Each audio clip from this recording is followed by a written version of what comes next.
past, I worked with NetSquare, Chase Bank, IBM, and Foundstone.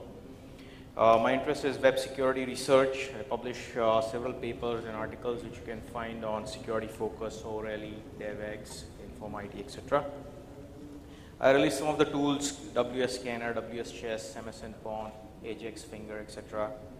I published several advisories on .NET and Java application servers. These are some of the books which I wrote: Hacking Web Services and Web Hacking. I'm working on a book called Web 2.0 Security, which due in December. First, before we start, we'll just quickly look at the Web 2.0 industry trends and technologies.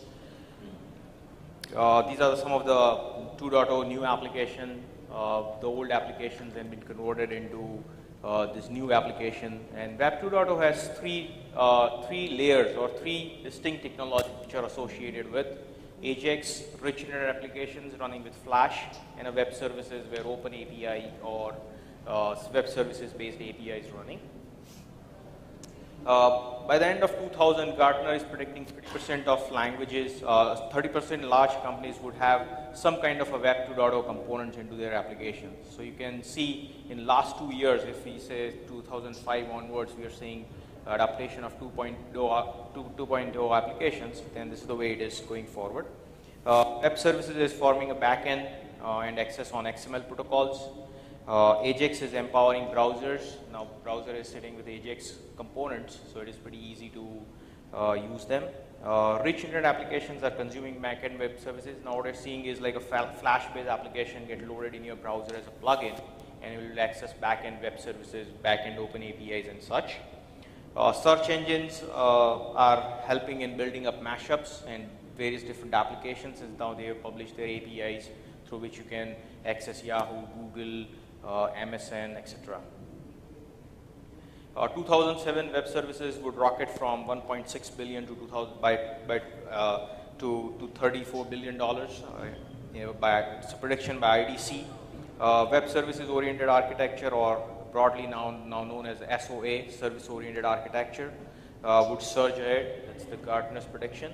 Web 2.0 is not just now locked into social sites and such. It is penetrating deeper into enterprise 2.0 applications, where large enterprises like IBM, Microsoft, etc. are integrating certain applications on this particular platform. So there is a large application base which is on the change, which is converting from 1.0 to 2.0. Here is a very simple architecture of a Web 2.0 application would look like. You have your browser where AJAX, RIA, HTML, JavaScript, and DOM is running, and then you connect to internet and you access your so-called start page. For example, the Web 2.0 start page like Page Flex, Google homepage, Google/IG, or NetVibes, or etc. Now, in this particular start page, over internet, various different things are integrated. So you can, on that particular page, you can read your mails. On that page, you can read news. On that particular page, you can read documents. You can read weather. If your bank or trading portals have already provided APIs, then you can integrate those APIs in that particular page. You can select various RSS feeds and read them as well. This 2.0 start page would have its own database, and it would have its own authentication page. And now on top of it, this particular start page has been converted into another web services. So your Web 2.0 start page can be consumed by a completely different application, or another Web 2.0 application can integrate this particular page into their application. So you can see large application to application level interaction is going on, or you can say like internet itself is emerging as an application framework, where one application can consume 12 applications, and then that particular application can be integrated into another 12 application, and so forth. So that's where the complete 2.0 architecture is emerging. If you look at the Web 2.0 components, I would like to divide these components into 4 categories. One is a client layer, where we are seeing AJAX, Flash, HTML, CSS, JavaScript, widgets, popularly known as widgets or gadgets or modules or such, which sits small JavaScript components which sits into your browser, which covers some of the area where it is running and then communicating to the backend applications. And DOM, that's the document object model. Now, if you look at the protocol layer, where a lot of changes has come, we used to have HTTP and HTTPS. Now we have a SOAP, XML, RPC, and REST running on top of HTTP and HTTPS.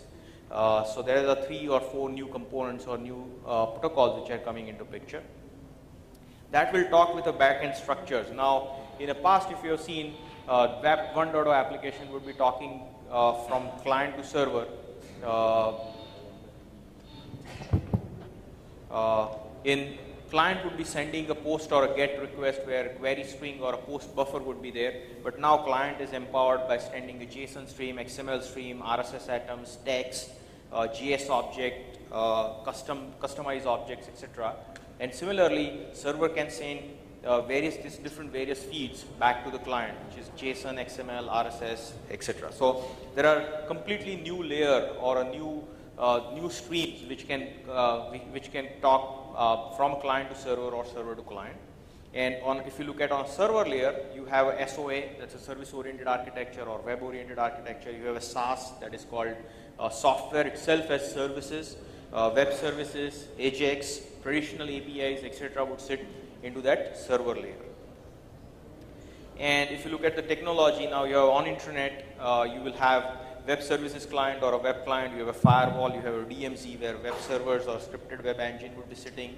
Then it will be talking with the application server and integrated framework, or it will be talking with ASP.NET, with .NET J2E application servers, and you have a web services DLL or a web services plugin into your layer, which is talking on SOAP, REST, or XML RPC. So this would look like a picture of a typical application. Looking at the 2.0 security, complex architecture and confusion with technologies. We have seen a Web 2.0 worms like SAMI, Yammer, Spaceflash, etc. This is essentially leveraging client-side technologies and propagating itself using cross-site scripting and cross-site request forgery. AJAX and JavaScript, client-side attacks on the rise. We are seeing a lot of different ways of exploiting JavaScript running in a browser. Web services attacks and exploitation is going on. We have a Flash clients. It's also running at a risk. Now you can download the Flash client, decompile, and reverse engineer the logic. Watch out Web 2.0 security risks. That's what Gartner is saying. Mashups and untrusted sources. Now application is mashing up left, right, and center. So for example, you are looking at one application which is suggesting that we are a mashup from a Google. Now they have a control of whatever information coming from a Google before they post on your browser. So for example, if that mashup application is from untrusted sources, then it is possible that information is manipulated. So you are assuming that this information is coming from Google, but it is manipulated in between. RSS feeds manipulation and integration. A lot of RSS readers are coming up which are sitting in a browser.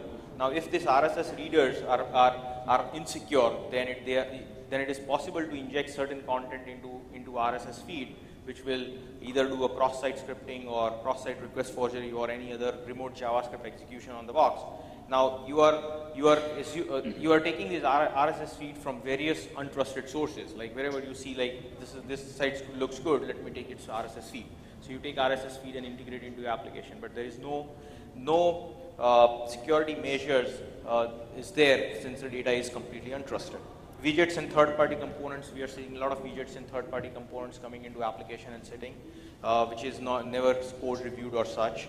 So what we are seeing over here is there are various different old attacks which are now coming into picture, which are attacking the application layer through a new carriers. These carriers can be SOAP-based envelope. This carrier can be REST-based protocol and such. We are seeing 4 vector of changes in an application layer, and each of these vector has its own impact. One is application infrastructure. Second is the security threats, methodology, and countermeasures. If you look at the application infrastructure, you have a changing dimension. Protocols, Web 1.0 running with HTTP and HTTPS. Web 2.0 is running with SOAP, XML, RPC, REST, HTTP over HTTPS. Information structures, we used to have HTML to deal with. Now we have XML, JSON, JS object, etc. to deal with. Communication methods, we used to have a synchronous post-back refresh and redirect method for 1.0 application. Now we have asynchronous and cross-domain proxy to deal with for Web 2.0. Information sharing, single place of sources from which we used to share the application, which is a local database. Now we have multiple sources because we need to integrate a lot of different sources into one application. So pretty much Web 2.0 is running with the multiple sources, the multiple applications. Now, if you look at the security threats, entry points, Web 1.0 application entry points were structured. We used to have login page and then customer page and then this page and logout. So you know like how you can traverse into application. For Web 2.0, it is like AJAX page making backend requests. So there are scattered entry points to the application. There is no one path on which application has to work. If you look at the dependencies, Web 1.0 used to depend on limited sources. Now it has multiple technology, information sources, and various protocols. If you look at the vulnerability, Web 1.0 has full focus of vulnerability on server side. Now Web 2.0 has to deal with the web services as well as the client side XSS and XSRF. Exploitation, we used to have a server side exploitation only. Now we can say Beef or many other proxies which can help in doing a XSS based exploitation on a client.